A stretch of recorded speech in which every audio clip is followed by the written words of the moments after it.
प्रधानमंत्री ने कहा, नवाचार जीवन का एक तरीका बनता जा रहा। चेन्नई में अन्ना विश्वविद्यालय के 42वें दीक्षांत समारोह में हुए शामिल।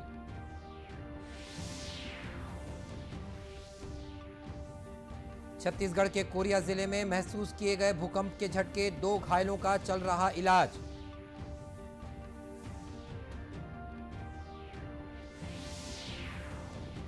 मतदाता परिचय पत्र से लिंक होगा आधार कार्ड। भारत निर्वाचन आयोग ने निर्वाचन विधि और नियमों में किए कई संशोधन।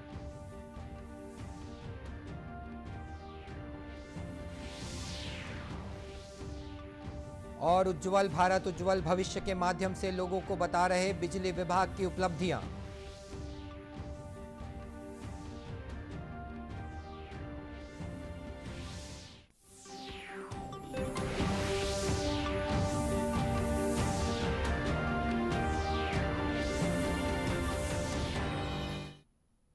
नमस्कार, आप देख रहे हैं दूरदर्शन समाचार। मैं हूं मनीष अहलूवालिया और अब समाचार विस्तार से। प्रधानमंत्री नरेंद्र मोदी शुक्रवार को चेन्नई में अन्ना विश्वविद्यालय के 42वें दीक्षांत समारोह में शामिल हुए।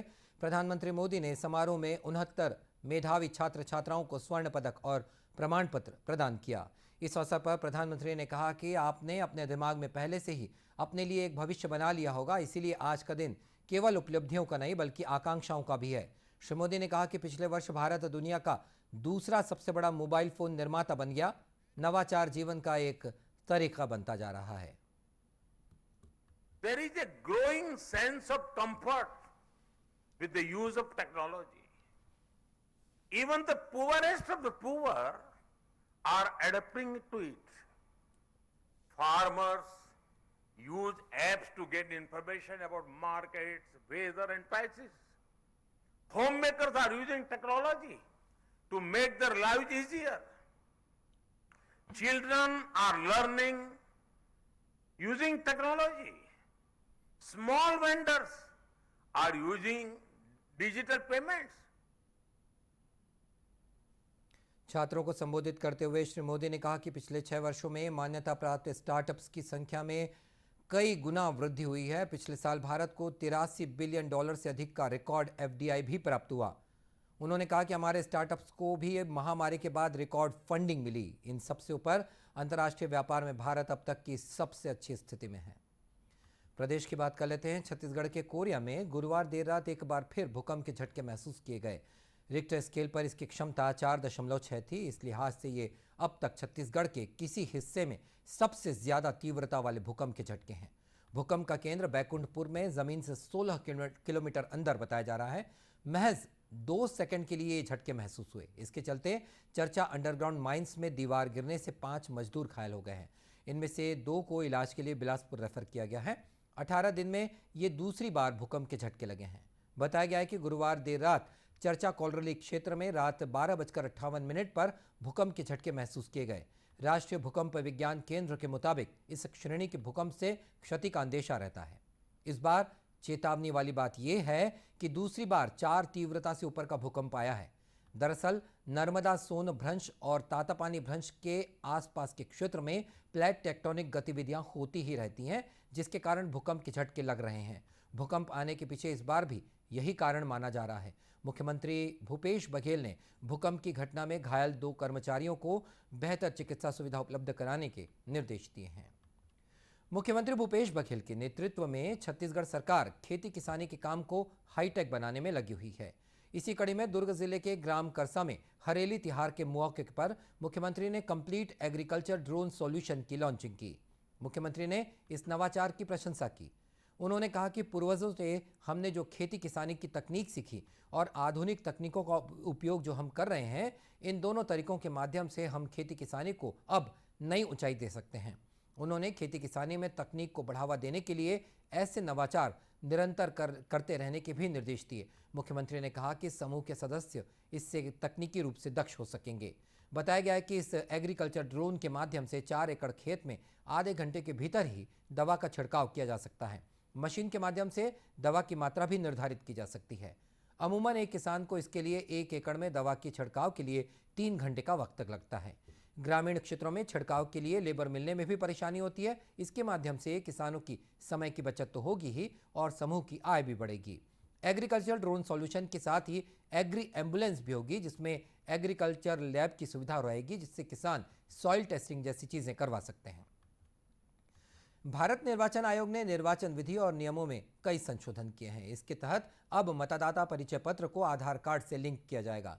इसके लिए आधार एकत्रीकरण का कार्य 1 अगस्त से ऑनलाइन और ऑफलाइन दोनों माध्यमों से प्रारंभ किया जाएगा।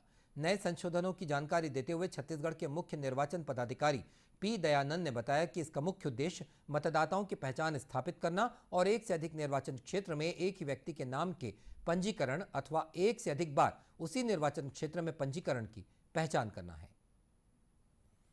आधार नंबर है, आधार नंबर का संकलन करने की तैयारी है। 1 अगस्त से ये काम शुरू हो जाएगा और ये जो एक टेंटेटिव लक्ष्य है इसको पूरा करने का, वो 1 अप्रैल 2023 है। 1 अप्रैल 2023 तक सभी मतदाताओं तक पहुंच करके ऑनलाइन और ऑफलाइन मोड में अगस्त 1 से आधार कार्ड के आधार नंबर को संकलित करना है। और इसका उद्देश्य यही है कि कई बार क्या होता है कि एक ही निर्वाचन क्षेत्र में एक ही उस विभाग में नाम रिपीट हो रहा हो या एक नाम कई डिफरेंट 2-3 एसीज में हो, तो वो सब इस आधार नंबर के संकलन से उससे काफ़ी हद तक से दूर होगी और चुनावी सेवाएं जो है और बेहतर उपलब्ध हो पाएंगी, ऐसी मंशा है इसमें। और इसी तरह मतदाताओं के पंजीयन के लिए भरे जाने वाले प्रपत्रों को भी सुविधाजनक बनाया गया है। मतदाता सूची में नाम हटाने के लिए मृत्यु प्रमाण पत्र संलग्न करने का प्रावधान किया गया है। जारी कार्यक्रम के मुताबिक मतदाता पुनरीक्षण का काम 4 अगस्त से 24 अगस्त तक किया जाएगा और मतदाता सूची का अंतिम प्रकाशन 5 जनवरी सन 2023 को किया जाएगा। कोरोना से बचाव के लिए देश में अब तक 203 करोड़ 60 लाख से अधिक टीके लगाए जा चुके हैं। 12 से 14 आयु वर्ग में 3 करोड़ 88 लाख से अधिक टीकों की पहली खुराक लगाई गई है। वहीं देश में कोरोना के सक्रिय मामले 1,43,988 हो गए हैं। पिछले 24 घंटों में 20,409 नए मामले सामने आए। इसके साथ ही देश में स्वस्थ होने की वर्तमान दर 98.48% हो गई है। इधर छत्तीसगढ़ में पिछले 24 घंटों में 4,777 लोगों का कोविड परीक्षण किया गया, जिनमें से 284 मरीजों की पहचान की गई। इस तरह प्रदेश में कुल सक्रिय मरीजों की संख्या 3,427 हो गई है। कोरोना की बढ़ती रफ्तार के बीच टीकाकरण भी अब तेजी से चल रहा है। कर्मचारी अधिकारी फेडरेशन के बैनर तले 5,000 से अधिक कर्मचारियों ने गरियाबंद के गांधी मैदान से कलेक्ट्रेट तक रैली निकाली। कर्मचारी नेता प्रदीप वर्मा, बसंत त्रिवेदी, बसंत मिश्रा समेत अन्य लोगों ने इस दौरान इतनी अधिक संख्या में कर्मचारियों का आंदोलन पहली बार देखा, ऐसा बताया। रैली का समापन कलेक्ट्रेट में हुआ, जहां कर्मचारियों ने एसडीएम विश्वदीप यादव को कर्मचारी नेताओं ने 5 अलग अलग ज्ञापन सौंपे, जिनमें सभी कर्मचारियों का महंगाई भत्ता बढ़ाकर 34% करने की मांग रखी गई है। वहीं अन्य भत्ता 24% करने की मांग रखी गई है। इन सब के बीच पंचायत सचिव संघ, रसोईया संघ और अन्य कई संघों ने भी अपनी मांगे प्रशासन तक पहुंचाई। 5 दिन तक चलने वाला आंदोलन आज इस महारैली के बाद समाप्त हुआ। इसी तरह दुर्ग जिले में भी छत्तीसगढ़ अधिकारी और कर्मचारी फेडरेशन की हड़ताल आज समाप्त हो गई। हड़ताल के अंतिम दिन आज कर्मचारियों ने जंगी प्रदर्शन करते हुए रैली निकाली और पटेल चौक पर पहुंचकर चक्का जाम किया। इस प्रदर्शन में बड़ी संख्या में कर्मचारी शामिल हुए। फेडरेशन के प्रांतीय सचिव राजेश चटर्जी ने सरकार पर कर्मचारियों के हितों की अनदेखी करने का आरोप लगाते हुए कहा कि अगर सरकार ने उनकी मांगें नहीं मानी तो अगस्त से अनिश्चितकालीन हड़ताल की जाएगी। तो पूरे प्रदेश में अगस्त क्रांति होगा और ये हम गारंटी के साथ बोल रहे हैं। सारे प्रांत अध्यक्ष हम संपर्क में हैं। 146 विकासखंड के संयोजक हमारे संपर्क में हैं। हम और कमल वर्मा भी कल हम डिस्कस कर चुके हैं। अगस्त क्रांति होने की हम तैयारी कर रहे हैं। हम सारे लोगों से, जो हमको इंटरनल करना अभी नहीं बता पाऊंगा मैं हर चीज़ को, आंतरिक तौर पे हमारी तैयारी चालू हो चुकी है। पूरे प्रदेश में कर्मचारी अधिकारियों में जबरदस्त आक्रोश है और सरकार के प्रति इस बात को लेकर आक्रोश है। गौरतलब है कि प्रदेश भर के कर्मचारी केंद्र के समान डीए की मांग को लेकर अनिश्चितकालीन हड़ताल पर चल रहे थे।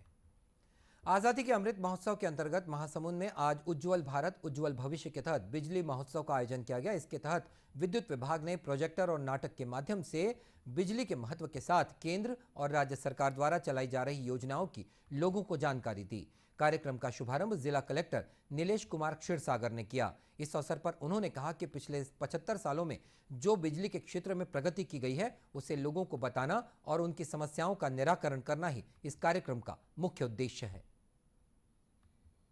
सरकार, केंद्र सरकार और जो भी बिजली विभाग की अन्य योजना है, खास तौर पे राज्य शासन की भी विशेष योजनाएं किसानों के लिए चलती है, बिजली हाफ जैसी योजना हो या सोलर पावर का योजना हो, और केंद्र सरकार की भी अन्य योजना इसके अंतर्गत सभी का बताया गया था तथा लोगों को जागरूक भी किया था कि बिजली का अपव्यय थोड़ा कम किया जाए तथा खास तौर पे जो भी बिजली के लिए कार्य करते हैं या लगाते हैं उसमें अच्छे क्वालिटी के सामान ही यूज करें और बिजली के इस्तेमाल के समय जो भी खुद को सेफ रखा है।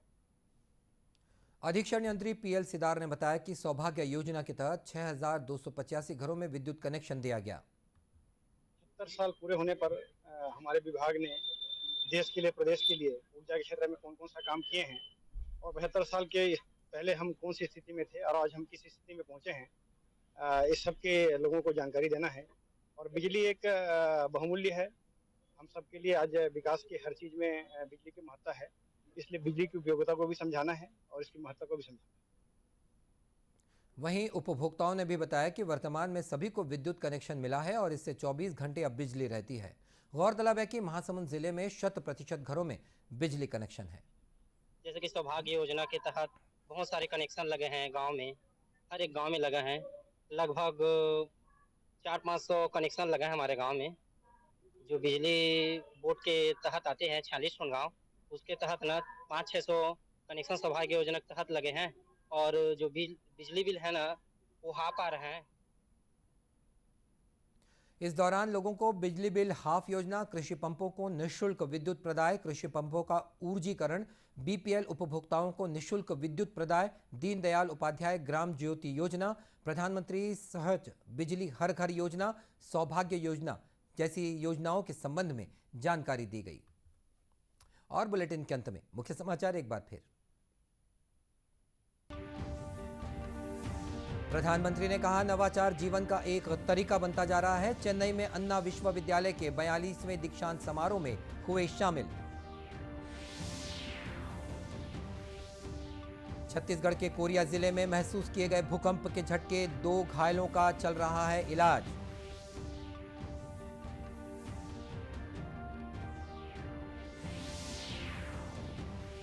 मतदाता परिचय पत्र से लिंक होगा आधार कार्ड। भारत निर्वाचन आयोग ने निर्वाचन विधि और नियमों में किए कई संशोधन।